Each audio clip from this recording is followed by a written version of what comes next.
TV. My name is Glen Stephen K, and I welcome you to the show, Conserve Our Heritage. It comes every Monday, 9 to 10 p.m. Usually in the studio, I'm not alone. I have another special guest who has been here before, but at least we have something different to talk about. Good evening, sir. Good evening. Good to see you once again. My pleasure. Last time we talked about wildlife trafficking and Absolutely. all that. But it's a large But area you of were operation. Yes, we were too. Who's this remaining with? Oh, my name is Joshua Poro. I'm the media officer at the Natural Resource Conservation Network. It's a wildlife NGO that fights very hard. Of course, works with the Uganda Wildlife Authority to try and combat wildlife trafficking. It's a very big battle that you cannot fight alone and win. So we have different people, members of systems of government that we work with. That includes the Uganda Wildlife Authority, Directorate of Public Prosecution, the Uganda Police, other non-governmental organizations, and different stakeholders who come in normally to support the kind of work that we do. Well, good to know. Pleasure. At National Resource Conservation Network, Yes. when a press conference and Yeah. someone was like, "Man, looks like these guys are doing the work of Uganda Wildlife Authority." Are you? I think you're commended by Uganda Wildlife Authority. Yes, you see, like it's called Uganda Wildlife Authority. It is an authority that is mandated by the government of Uganda and the public of Uganda to take care of its natural resources that, of course, encompass the wildlife. If you are very much aware, tourism is Uganda's second largest earner, and it's in the mandate of Uganda Wildlife Authority to protect that income. But what we do is we support the enforcement arm of Uganda Wildlife Authority. We do not even go into the wildlife centers. We don't go into the game parks and try to chase poachers. No, we don't do that because we are not armed and dangerous. So for you, wait for the business Those to come who are close to communities. Yes, those who are trafficking in wildlife commodities, those who are selling ivory, those who are selling pangolin scale, those who are selling rhino horn, those are the people we look for. And this brings us to the topic tonight. Ivory, the necessary evil. I know the producer will be having that down for you. Ivory, the necessary evil. Why? Because You see, it's a very what is interesting ivory topic. anyway? It's a very interesting topic that you've called it ivory, the necessary evil. Let's start with ivory. You know, ivory is just simply creamy white color. It's just a color, but it's a color that is carried along by a very precious material. That is the elephant tusk. So we've decided to call it ivory because the elephant tusk carries that color. But if you are also to say ivory, the necessary evil, ivory was created, God created it so that the elephant, that gigantic animal, can have it to protect itself. But elusively, it has become the cause of its death and the cause of its horror. That trunk is supposed to protect it, but that trunk now leads to its death. That is why elephants are killed every day, because of Maybe there's something So- very special we don't know about this. well, the treasure ivory has come from time immemorial, from a very, very long time. Sometimes I read the Bible, and recently I was reading in the book of First Kings, and the Bible informed me that King Solomon's throne was decorated with ivory. Recently, I also learned that in 1323 BC, King Pharaoh of Egypt, when he passed on and during his burial, his head was put on a headrest of ivory. By 500 BC, Syria, the country we hear of today, had already depleted its elephants. There are no elephants in Syria because by 500 Actually, BC, there are no elephants in Syria now. now, they're not there. They had depleted them by then because of the ivory. Now, over time, I have gotten to learn that ivory has been a very precious mineral for a very long time. It's a mineral that we do not find underground but walks amongst us. In the 1800s, there were over 26 million elephants in Africa. But today, less than 500,000 walk this continent. That is how depreciative they have become. But archaeologists have over time discovered that, they have discovered so many things that were actually made of ivory in the past. For example, piano keys. Piano keys? Yes, were made out of ivory in the past. But they're still producing many piano keys. Not made of ivory anymore, because at the time they had not yet discovered plastic. Anyway, I don't think you Ivory- can. I don't think you have. Ivory instrument to know that this piano is made out of ivory. Yes. Not even the color. Now we have plastic, which is white. But as you can see, ivory is a creamy white color. It's a mixture of the two. It's something like pale white, something like that. But at the time, we have buttons, we have buckles, we have chopsticks. In China, when you go, so many chopsticks are made out of ivory. That's where you hear so many people are taking this to the China market, and lots of people say that criminal gangs all over the world are taking this to the Asian market. By Asia, we don't only mean China, because it's just it's Malaysia, and Malaysia, Vietnam, Philippines, all these, Thailand. These people are all very, very strong and big markets for ivory. We also used to have combs made out of ivory. Back then we had the Afro comb, so made out of ivory. I'm trying to have an afro. This so generation, so I should look for an ivory comb. Yes. That is if you're not going to arrest me. Absolutely. Now, all that is said about ivory. Yes. It has been a mineral that has been moving with us, Yes. but we didn't know. Yes, yes. No, I think actually we knew, because you see, a long time ago, like back then when barter trade was still the real deal. Like I told you, I read the Bible a couple of times. Different kings would give the others gold as a gift. That is to show, maybe to allow good trade between the two kingdoms or societies at the time. Now, another commodity that was given to allow passage of commodities was ivory. So if you want to trade with a community that is away from another, and there's a community between the two, You'd give what you don't have. You give ivory to the one in between to allow you and your goods pass through safely. You get it? So ivory has actually... It was not used as an exchange of barter trade, but for the passage. Ivory is a mineral. Ivory is revenue. Ivory is quite expensive. It's of value. Ivory is wealth. Is wealth. So when I give it to you and say, I will give you this ivory so you can allow my goods pass through. Uganda gives Kenya electricity. So these are some of... Yes, this was in Rukunjiri, where we had an operation. That picture in particular was in Kasese, where we had a 3-day operation 2 weeks ago. This is the man. This is the man. He's called Baluku Emmanuel. Okay. he had 238 pieces of hippo ivory, amounting to about 3.2 kilograms of hippo teeth. So hippo teeth is also described as hippo ivory. Yes, because people trade quite much in it. Is it the DPC? No. That is Assistant Commissioner of Police Herbert Mohanji, who is the commander of the police flying squad. Because we work together with the police flying squad, and they support us in our various operations. That was Rukunjiri, some of the ivory that we impounded with these various traffickers. There were 7 in number over past a couple of days. So ivory has been used as wealth for a very long time. So Uganda gives Kenya electricity so that our goods can come through from Mombasa to Kampala safely and free of charge. You get it? But so it's the same thing. We give you ivory and you can allow me and the other community trade. That's how it used to be. That's how it used to be. This is hippo teeth. This is hippo teeth. Ivory. This is no. It's what's the difference between hippo teeth and ivory? There's no big difference between hippo teeth and ivory, but there's a difference between elephant ivory and hippo ivory. Because you see, this is hippo ivory but got from hippo teeth. Hippopotamus, the teeth of hippopotamus. This gentleman, we arrested him in Ntinda. Ntinda here? Just Ntinda here. But you did not show us his face. But hippo ivory is teeth of a hippopotamus, while elephant ivory is the tusk that is the gentleman of an elephant. You see that? Okay, there's a couple of them. Yes. Those were in Kasese? Yes. No. These were in Rukunjiri. We had an operation in Rukunjiri, now, Kasese and Ntinda. What beats my understanding? Yes. How do Ugandans look at ivory? Now, because if you look at this, I don't think they know the use of ivory. They don't look to be knowing exactly what the ivory is used for. Yes. Now, Ugandans, most of them, I believe, as we discussed earlier, think about ivory as a source of income and maybe a source of wealth as well. Yes, that's what they have Yes, told. because I realize that people who are not in conservation do not understand the importance of conservation and what it is actually about. But you see, so all you realize that every time somebody has access to hippo teeth or elephant tusk, all they do is sell it off. They don't even know what these people, at the end of the day, use it for.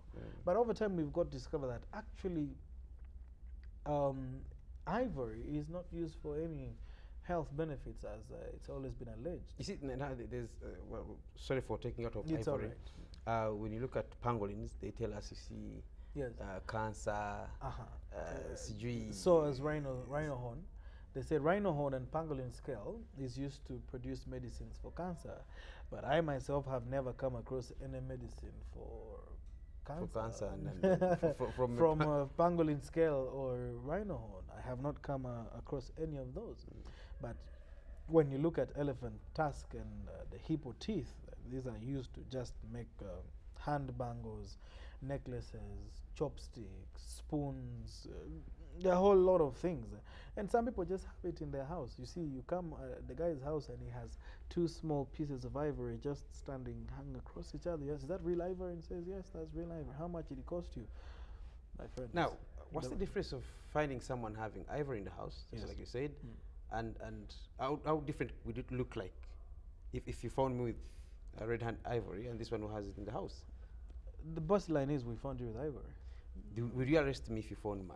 That's the whole point. But I bought it from China and it's very expensive. I bought it from USA. yes. It's maybe a gift from outside the country. So since it's allowed in that country, you can only have it in that country. When you bring it to our country, the laws here do not accept you to have ivory. Secondly, if you bought it from China, a country from which it's accepted, when you come to our country, you must have a license to deal in these products. If you do not have a license, then there's going to really be a big problem. You're watching UBC TV. My name is Glen Stephen K. It's Conserve Our Heritage. In the studio, I have Joshua Poro, the media officer, Natural Resource Conservation Network. She's part of Uganda Wildlife Authority, and a wing that deals with criminals and trafficking, to be precise. We're going to be having a simple break. When we return, of course, we're going to be discussing more of ivory, the necessary evil. Friends will tell you when you have at least a ton or a kilo or 20 kilos or 50 kilos, you're rich, because probably they find where to sell them. But we don't know exactly why they think it's the best way to get wealth or to get money. But we have Poro in the house. He's going to be telling us more, the testimonies these guys tell them, and how much they get. Just watch UBC, Conserve Our Heritage.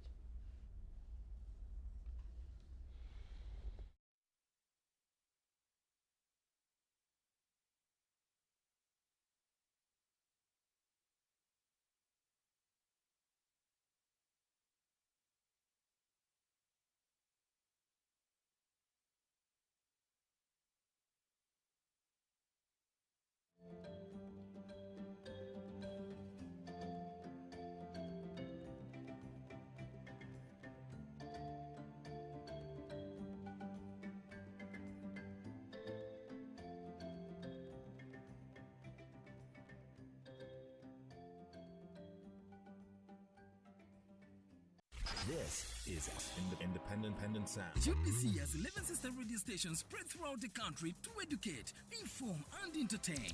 Tune in to UBC Radio FM 98, your national radio station, Magic 100, where sports and music is our life. 87.5 Star FM in Luganda, 97.4 UBC West covering Western Uganda, 102 Mega FM in Gulu, 97 FM Butembo Radio in Eastern Uganda, 107.0 Bududi FM, 100.5 Ngea FM in Kasese, 98.0 West Nile FM in Arua, Total Ray Radio FM 90 in Karamoja, and 93.0 Voice of Mundbujo. Now you're covered in your local language. UBC Radios, inspiring Uganda.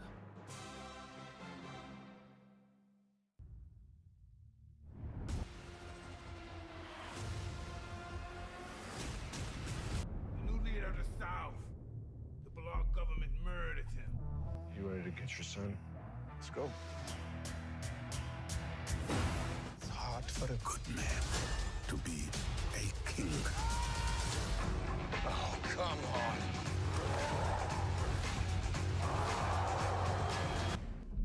What do you know about Wakanda? I hope you're ready for what comes next. I'm the only one who's seen it and made it out alive. Used to call it a bump in human evolution.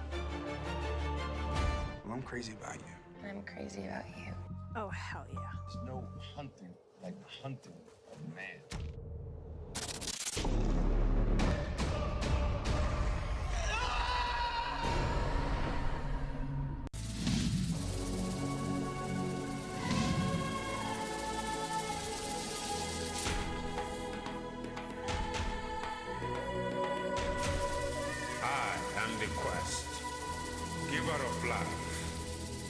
Alpha without Omega. I am Africa. Hail to Uganda, the Pearl of Africa, a land with the world's most beautiful, captivating features. Hills, mountains and valleys, the enigmatic animal species in the wild. A land where Africa is condensed into one small country with authentic endowment of nature and perfect safari.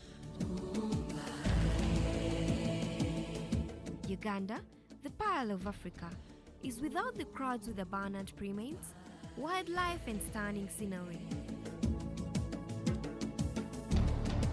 Uganda, the Pearl of Africa, takes you beyond the guidebooks, the known features, and gives you the insights unmatched. Keep it UBC TV, where we inspire Uganda with authentic beauty and nature of our motherland. Uganda, the Pearl of Africa. Discover the fountain.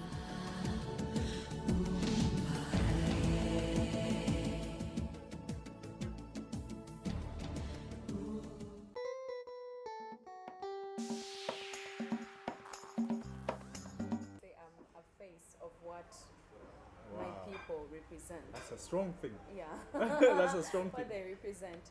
So I don't want to just sing for singing. I want to leave a mark. You know, I want to leave a mark. I want to encourage. I want to inspire change. For me, music is just a tool, actually. Okay. Have you ever had an overdose of a good thing? Excuse me. Overdose? Overdose of a good thing. Where you just sit and just go like, you know what, guys? Yeah. This is too much. This is too much. This showing some sporting abilities. Were you the first I was one? the first. Wait, you used to? I was always the first. Do you still run? Like do a thread? I ran somewhere? away from trouble.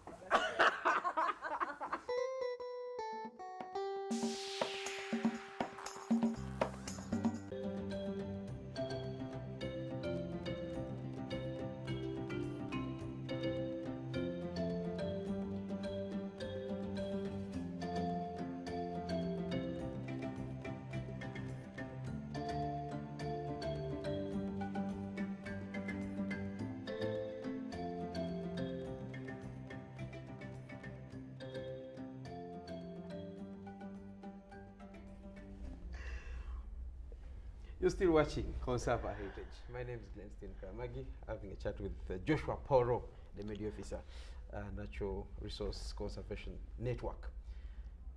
They arrested a couple of guys, and I'm very sure many who have survived or they're not in jail, those who are very lucky that the bill that is soon going through Parliament and passing it, they're still also, they're very lucky. But it's going to be taking us through it a little more. But, you know, Joshua, sorry. It's all right. I want you to explain to me or to us about this ivory thing, Yes. tons and how what they are. Because 1 ton is 1,000 kilos to start with. Yes. So when I say we have 10 tons or 15 tons, that is 15,000. Do these guys you arrest really know that he's carrying or is having tons of ivory? Yes. You see, when they come to sell to you, when they communicate, they'll say, I have 10 kilos, I have 20 kilos, I have 15 kilos. Each kilo is going for this much, each kilo is going for this much. So yes, they do know. But most cases, their kilos are twisted in some way or another to give you more kilos. Just last so time we were together here, must have been June? Yes, June. You had confiscated a couple of them.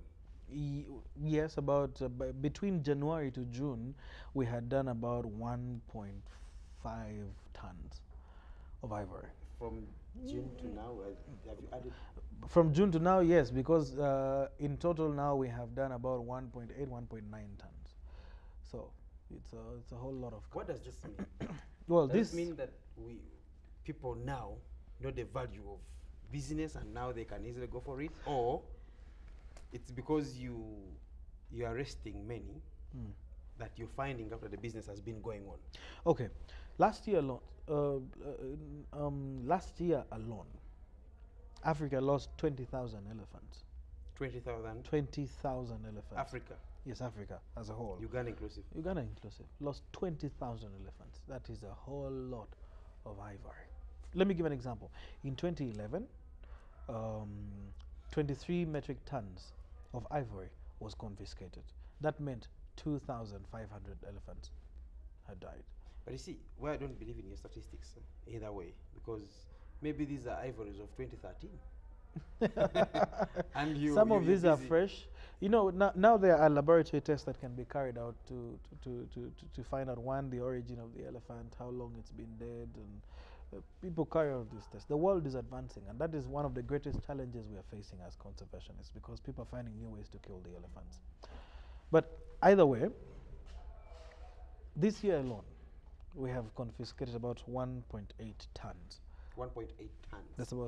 That's worth 30 million? Not worth 30 million, but worth a whole lot more. In March, we confiscated 1.3 tons, worth about 9.3 billion Ugandan shillings. That money is almost now, Ministry of Finance. I am meant to understand that is it URA? Yes. Uganda Revenue Authority, they're keeping some tons of ivory? Yes, they're keeping some, because you see all these are Uganda Wildlife Authority? Yes. If you're going to give me the total, do you think we have over 10 tons of... We have about 15 tons of ivory in all these different institutions. The Uganda Wildlife Authority, Uganda Revenue Authority, and the Uganda Police. We have about 15 tons of That's ivory. Around maybe 81 trillion Ugandan shillings. That is the Ministry of Defense's budget for the next 9 years. 9 years. And the road from Kampala to Katosi. Katosi. This time Katosi Road will have no problem, now, because you can eat if I was a conservationist, yes. What do you expect me to do with these tons? With these tons of ivory. You see, there has been a debate ongoing, and actually recently the Uganda Wildlife Authority made some propositions before Parliament on what should be done with ivory that has been confiscated. One of those was, should we auction it to the public? The other one was, should we keep it as Bank of Uganda as a reserve? You see, like every country has a gold reserve. Yes, we could have an ivory reserve. You never know. Could keep it at Bank of Uganda. Or should we actually just sell it off? You see. So these were propositions made by because currently the law does not provide for what to be done with ivory after it has been confiscated. So some countries like Kenya, they ban. But do they really ban ivory? No, they ban ivory. Because this thing with the African mentality, I don't think you're going to ban it. So are you assuming that's my worry. They that ban is my cow worry. horns? You can mix for media, the news, and the rest. No, actually, because I would advise probably the Parliament or the Wildlife Authority, keep it as a reserve. At Parliament, something at Bank of Uganda. Yes. Or else, well, you might go there tomorrow and it has developed legs. Now, or maybe the thing is, look, auction. Look, Glenn. Ivory, that much, worth 81 trillion shillings. Some guy is going to sip in there, remove 100 kilos, and you will not notice. But you guys, it's very you're tempting. already It's very disturbing. killing the market of ivory. Yes, absolutely. We need to kill that You've market, and it should die. Everyone who is in touch. Do you think they have any connection of where to take it? You see, the challenge is not the challenge. The story here is, we arrest several people several times. You see, in July, we arrested just a month ago. Rutagatina in Rubirizi. Who's Rutagatina? He's a gentleman in Rubirizi. And then he was given bail by court. And then the next week, we went to Rubirizi. He was the one again coming to us to sell the very ivory. Oh, you tricked him to come and sell you get it? No. Where is he now? Somebody calls us and says, "Oh, we are selling ivory." Then you show up, and then I say, they say tourism kama wafi. We're waiting for our boss. Who shows up? You get it? So these people never give up. So apart from arresting them, because you see, arresting these people all the time, we are trying to treat the disease. We are starting now to treat the cause, sensitizing these people and letting them know jail time is not worth it. it's not worth it for the kind of money you're receiving, because you see, you are selling this ivory to some guy around Kampala, and most probably you're going to get a few million shillings, then the other guy gets the billions. What if you're arrested? You go to jail for a few million shillings that are not worth it? No. Because if you are sentenced to, for example, the maximum sentence, which is 5 years, for you were supposed to get, let me say, 30 million shillings, you're sent to jail for 5 years. Are you sure that in 5 years all you can make is 30 million shillings? You can make a whole lot more. Yes. I was reading on BBC channel, one of the gentlemen, I think, one of the gentlemen was in, I think UK has a rhino sanctuary, yes, if I'm not mistaken, and he was proposing the best way is auction or sell off the rhino horns, get the money to fight poaching, because that was the option. Well, that's, and I think to me it's not a bad idea. Well, it is definitely, because you need to get the money yourself to drive quickly in less than 8 hours to find yourself in Rubirizi. You've got to have fuel, you've got to have money, the network, you have to pay the network. Yeah.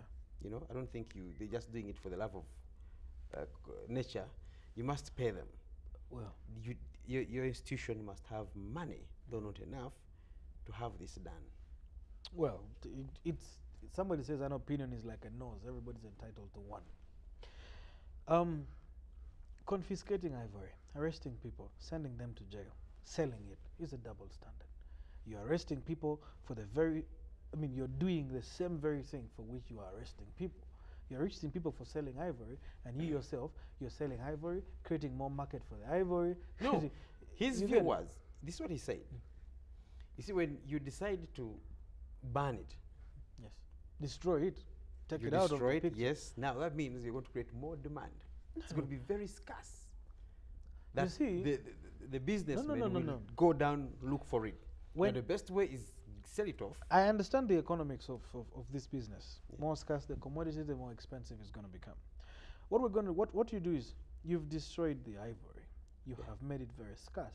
It's going to become extremely expensive. And eventually, when it becomes extremely expensive, you let go of some of these things. That market will go down eventually, because, my boss, if sugar is 7,000 shillings per kilogram, are you going to buy as much sugar as you used to buy? No, you will buy 1 kilo. If you used to buy 1 kilo for a whole week, only a week, now you'll tell them, my friend, this is 1 kilo. It needs to take you 3 weeks because it's now a bit expensive. You see, but what happens, if you look at the law of finance, it's not equal. The ground has never been leveled. It cannot be leveled. I may not have or may not afford it, but somebody might be able to afford it. And when you can afford, you can even afford to send me to buy you sugar and give me half, because you have enough. Well, that is okay. So unless you're a Mayweather or what's the other guy? The McGregor. Those guys with just too much money to spend, you can afford to buy commodities whose prices are going high and high and high every day. But my true belief is we need to avoid and ignore a double standard of committing the same offense for which we arrest people. People lose trust in you and for what you stand for. So still, I would insist. You told me you have had more arrests between June and now. Yes. I asked you this question the other time, and you said the marks that are on ivory are from Burundi. Some. Did you meet the same marks between June and now? No. We have not, because those are being kept safely, and we do follow them up. You see, when we confiscate this, is taken to police. When the court case is done, the person is convicted and sent to jail. The Uganda Wildlife Authority picks them from police and takes them to the strong room and keeps them there. So several cases, once in a while, we check just to make sure that the ones we confiscated are still there. Now, how is ivory the necessary evil here? You see, like I had said earlier on and before, ivory is, for both the elephant and the hippopotamus, are meant for protection, to save them, but have at most become the cause of their death. The elephant tusk is supposed to be what defends it, but it's ultimately what the elephant is being killed for. It's very necessary for that elephant to have it, but then it's become an evil to its own existence. Now it has brought to human disagreement whether this ivory should be destroyed or not. Others look at it as very necessary. We need to keep it and use it as a source of wealth for this country to use for conservation. Then we are disagreeing. Others are saying, please destroy it. It's what it has brought human race to. We are conflicting. I always said, let's focus on the living than other than the products of the dead. Stop focusing on the ivory of a dead elephant. Focus on the one that is living. There is a reason why an elephant actually does exist in our ecosystem. It's a cycle. It's something that moves around. It's very necessary. When that elephant is completely extinct, then it's going down.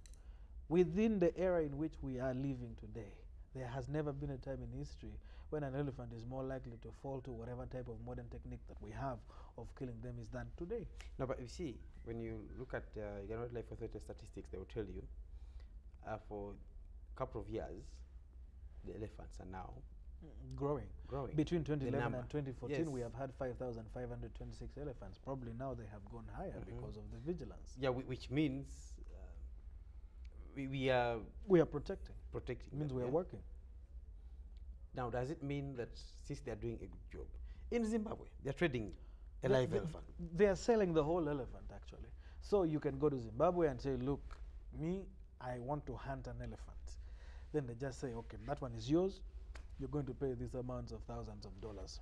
What happens? Do they hunt them and kill, or they just take them the way they are? Whatever you want to do with it is yours. You want to kill it, please go on and do that. It's yours. And South Africa? In South Africa, they have legalized the sale of rhino horn. So you can kill a rhino, take its horn, that's okay. It's all right. Some people are actually rearing these rhinos for just their horn. How do they do it? They harvest the horn, because that horn grows back again. They harvest it, the rhinoceros stays alive, they harvest the horn, they go sell it. After a couple of years, that horn will have grown again, they will harvest it again. So some are having it as a farm and a business. But my friend, that's very, very serious animal cruelty. Then why is that Uganda is looking different from the rest? Because we have less. You see, Uganda has very few rhinos that now the only ones we have are kept at the Ziwa Rhino Sanctuary. We have to protect them there because otherwise we are running out of rhinos. See, now we have had to, recently we bought one from Tanzania. We are trying to expand on something we once had so much of. We didn't realize its value, we didn't take care of it, we did not protect it. Now it's getting extinct and we are trying to revive it. Now that the elephants, like you said, there's growth. This country is too huge to have 5,000 elephants only. Yes, but now, good enough, the number is growing. You get a point? Well, less than it, they are being killed. In Uganda, they take Uganda as a transit. A conduit route is what we call it. Yes. Yes. Why is it that it's affecting us? What is affecting us? Being the conduit route? Yeah, because if our elephants are safe and these guys are just going through. Yes. You see, if you allow them to trade in the very commodity that you have, how sure are you that some of that commodity is not yours, or how sure are you that tomorrow they are not going to start to manipulate your very own commodity? Those are the we've been seeing these rhino horns and the hippo ivory. Yeah, hippo ivory. Yes. Sorry, the hippo ivory or hippo teeth, and the ivory this gentleman is holding. Where is the market? Did this man in Tinda arrested take you to the final man? Because I know this is a chain. They can never, never take you to the final man, because they always believe the final man is going to come and bail them out. You see, that is their reserve. They keep that man there because either it's going to stand surety or he's going to pay some guy off to get them out. But my friend, they never pay anybody off. Stay right in there. In March, when we arrested the Guineans and so on with 1.3 tons of ivory, offering us a $50,000 bribe, and we couldn't take it. And they say, okay, wait, we shall get the police. We will buy our way out. Up to now, they are still in the zero prison. Are you sure they are still there? They are still in, because we conduct jail visits, so we know they are there. You see, we do not want to start something and leave it on the way. You don't want to arrest people, leave them at the police station. You don't know what happens to them tomorrow. No, when we arrest them, we take them to the, of course, with the work of the police flying squad, take them to the police station. Our in-house prosecutors, actually, we're the only one in Africa. But Poro, why are you making it look like arresting these guys is that easy? It's not easy. It is not easy, I must say. It's a very difficult job. I commend the people who do it. It's a very, very tiring job. It involves a lot of planning, a lot of thinking, too many brains. Today I was sitting in one of their planning meetings, and I can tell you, not every brain can do that. You see, and the traffickers now have become so smart. They are extremely smart. The guy comes and says, you come, we're going to transact from this place. And then he has people in different locations, you know, overseeing, and they're saying, no, that guy, we know that guy is not true. You go putting on a suit, or you go putting on this, say, no, that's not the address. That guy is not going to buy ivory. He's come to arrest you as a police officer. You go putting, they even know how they dress up. You know, it's a whole chain of guys who understand the market. Yes. You see that? We arrested somebody in Arua, one was a gate man at the mosque, and the other was a muazzin, the one who calls people for prayers in a mosque. And we arrested him something like that? Muazzin. And our informant in Kasese called us and said, we've heard you have arrested people in Arua. You see, this is how strong the network is. We arrested somebody in Bushenyi, and somebody in Mbale is already aware. You see that? So they have a very strong network. We arrested somebody in Kawempe, and the person who was going to transact from Boise said, no, this area is now not safe. I'll let you know when I find a secure place. I think I talked to one of you who said that, was it in Bushenyi where you found a reverend, something like that? In Rukunjiri? No, we had a reverend in Rukunjiri. Very serious. Reverend with this white coal that he ordained. And he's an ivory dealer. And he was pretending to be a boda man. You see, in every gang of ivory dealers, there are two people. There's always a boda man and one who claims to deal in old coins. They're always there to cover up that gap. But we have, the other day in Kampala here, we arrested a pastor and a lawyer. In Mbale, we arrested a pastor. In Arua, we arrested a muazzin. We've had all these religious leaders all over the place. They're there. And this hurts me because, you see, I am a very strong Christian. And some of these things doesn't feel nice at all. You preach to them again. But anyway, what would be your last message? Because what would be your last message? Because of time, I think we may not even go down for phone calls or either having messages. But at least there's a strong message you want to give out to these guys. You see, we are in the fight to conserve our wildlife heritage. Some of us look at this thing as simple ivory, or just others call it a horn. We just see it as it's a horn that belongs to this animal. But you see, this animal exists there for a purpose, and that purpose benefits our ecosystem, that our we don't society, know. that we do not know about. Just this evening, somebody was telling me that venom got from a bee is what is being used to make ARV drugs for HIV/AIDS. I didn't know this. It's new information. So each and every of these animals that survive and live in our ecosystem are there for a purpose. Let's preserve it, let's conserve it, because tomorrow, when they're extinct, is when we shall realize their value, when they do not exist. Last time when I came, I said something. I'll say it again. We are at war with nature, and if we win, it means we are gone. lost. Nature must win. Nature must win. Thank you very much. Pleasure. For being part of Conserve Our Heritage once again. Thank you. Next Monday, we always have Poro and a couple of guys around discussing nature. It's Conserve Our Heritage. One thing I'm pretty much sure of, and I'm very sure, nature must win. Because as human beings, we're just around. Tomorrow you're not there. There's another Karamagi born living, and he goes, and then nature remains. They are fighting for what I think they also don't know, but they must fight it. Keep it UBC. Enjoy the rest of the programming. It has been Conserve Our Heritage.